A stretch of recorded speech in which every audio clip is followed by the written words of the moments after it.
अजय जी, जो स्थानीय स्तर पर जो है अनुज यादव मौत प्रकरण को दबाने की कोशिश की जा रही है, आप किस तरीके से इसको देखते हैं?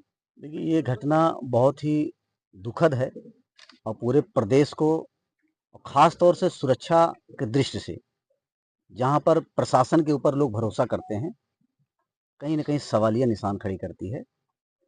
जिस प्रकार परिवार के लोगों से सबसे बात हुई, परिवार का कहना है कि अनुज यादव को अरेस्ट करके पुलिस ले गई। पहले उनका मेडिकल कराया गया। मेडिकल कराने के 2 घंटे के बाद उनको न्यायालय में पेश किया गया और न्यायालय पेश करने के बाद उनको सीधा जेल भेज दिया गया और जेल भेजने के बाद दूसरे दिन अस्पताल में पता लगा कि उनकी मृत्यु हो गई। पोस्टमार्टम रिपोर्ट जो आई है उसके अनुसार से उसमें कहा गया है कि 6-7 घंटे पहले मौत हो गई। परिवार का कहना है कि जेल से और अस्पताल की दूरी का रास्ता 1 घंटे का है और अस्पताल में जब वो आए थे तो डॉक्टर ने कहा कि वो उनकी मौत हो चुकी है। अब सवाल ये उठता है कि पोस्टमार्टम के अनुसार से 6 से 7 घंटे पहले मृत्यु हुई है। अस्पताल में जब वो आए थे तो उनको 1 घंटा जेल से आने में लगता है। इसका मतलब है कि लगभग जेल के अंदर 5 घंटे पहले उनकी मौत हो चुकी थी। तो ये जांच का विषय है। प्रशासन को निष्पक्ष होकर के जांच करनी चाहिए कि मेडिकल होने के 2 घंटे बाद न्यायालय में पेश किया गया, तो 2 घंटे के बीच में भी उसके साथ हाथापाई की जा सकती है। ऐसी जगह पे उसके ऊपर वार किया जा सकता है जिससे उसकी मौत बाद में हो सकती है। ये भी जांच का विषय है। दूसरा सवाल ये है कि उनकी मृत्यु जो है जब रिपोर्ट के अनुसार से जो अस्पताल में आए थे तो 6 से 7 घंटे पहले हो चुकी है। तो जेल में इसका मतलब वो मर चुके थे, तब उनको अस्पताल लाया गया।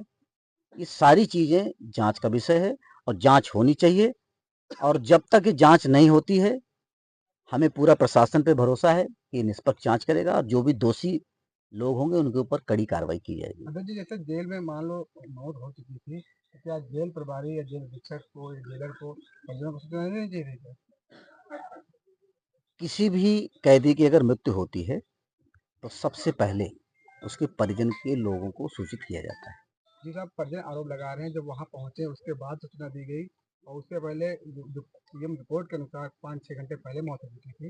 इससे ये साबित होता है कि मौत उसकी जेल में ही हुई। तो क्या जेल प्रशासन को चाहिए था कि परिजनों को सूचना देना चाहिए था? आखिर क्यों नहीं किया जेल प्रशासन? प्रशासन कहीं न कहीं संदेह के घेरे में है। मैं प्रशासन के उच्च अधिकारियों से कहूँगा कि इसकी निष्पक्ष जांच करा लें। इसके अंदर साजिश की बू आ रही है और इसके अंदर कहीं न कहीं कोई भी अधिकारी सम्मिलित हैं और लापरवाही इसके अंदर बरती गई है। साफ दिखाई दे रहा है, पोस्टमार्टम रिपोर्ट के अनुसार से दिखाई दे रहा है। जो मृत्यु हुई है उसमें 6-7 घंटे का फर्क दिखाई दे रहा है। मेडिकल जो हुई है और न्यायालय में पेश करने में 2 घंटे लग गए। कहाँ इनको रखा गया था? मेडिकल कराने के बाद सीधा न्यायालय पेश किया जाता है। 2 घंटे कहाँ इनको रोक के रखा गया था? ये सारी परिस्थितियां संदेह पैदा करती हैं कि इस पे प्रशासन को जांच करके इस पे कार्रवाई करनी चाहिए और अगर प्रशासन जांच करके कार्रवाई नहीं करता तो परिवार के साथ हम सब लोग खड़े हैं। हम लोग न्यायालय का दरवाजा खटखटाएंगे, न्यायालय में अपील करेंगे और इसकी निष्पक्ष जांच होगी और जब तक इसकी जांच नहीं होती, इस दोषियों पर कार्रवाई नहीं करते, तब तक हम सब लोग चैन से नहीं बैठने वाले।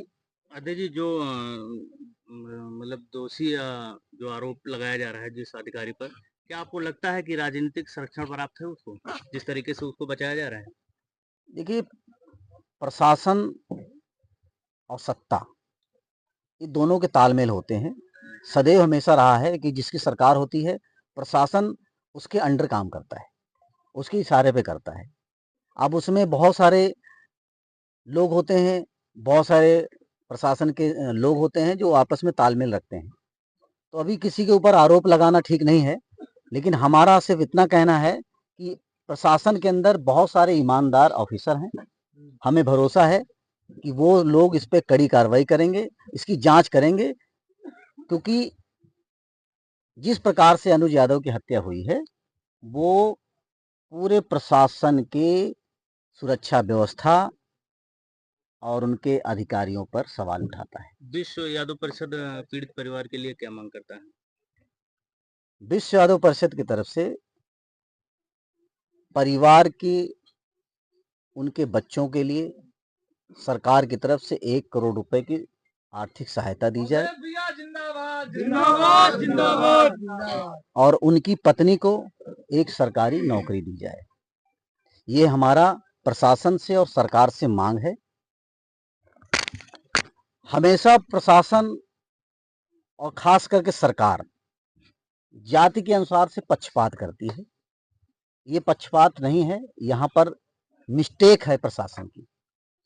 उसके अनुसार से अनुज यादव के 2 छोटे बच्चे हैं, उनकी आर्थिक मदद होनी चाहिए और उनकी पत्नी को एक नौकरी मिलनी चाहिए, जिससे उनका पूरा परिवार एक सम्मान की जिंदगी व्यतीत कर सके। ये हमारी सरकार से मांग है।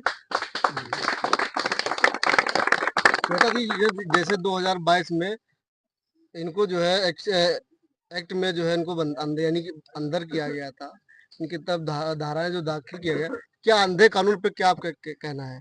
जब वो लोकेशन पे नहीं पाया गया फिर भी उसको उसके उस आधार पे उस धाराओं पे दोषित कराया गया, क्यों? क्या इस पे क्या कहते हैं? जब जौनपुर के मंगेश यादव को बिना चप्पल के टी-शर्ट और लोअर में एनकाउंटर किया जा सकता है, तो आप समझ सकते हैं कि प्रशासन कितना तरक्की कर चुका होगा अब तक। कैसे कैसे कार्रवाई। अनुज यादव तो एक छोटा सा व्यक्ति है, ऐसे पता नहीं कितने अनुज यादव को धाराओं के अनुसार से अर्जी फर्जी धाराएं लगा करके फंसाया जा रहा है। तो सत्ता आती रहती हैं और जाती रहती हैं, लेकिन जो प्रशासन के लोग हैं ये उसी कुर्सी पर रहते हैं। इसलिए सबको ईमानदारी से काम करना चाहिए, क्योंकि समय बदलेगा, परिस्थितियां बदलेंगी। लेकिन आपने जितने भी गुनाह करे हैं वो तो नहीं बदल सकता ना, तो सजा सबको भुगतनी है। हमने सजा की है, हम भुगतेंगे। आपने सजा की है तो आप भुगतोगे। तो न्याय आज नहीं तो कल होगा, लेकिन न्याय होगा और बिना न्याय के हम सब लोग शांति से नहीं बैठेंगे।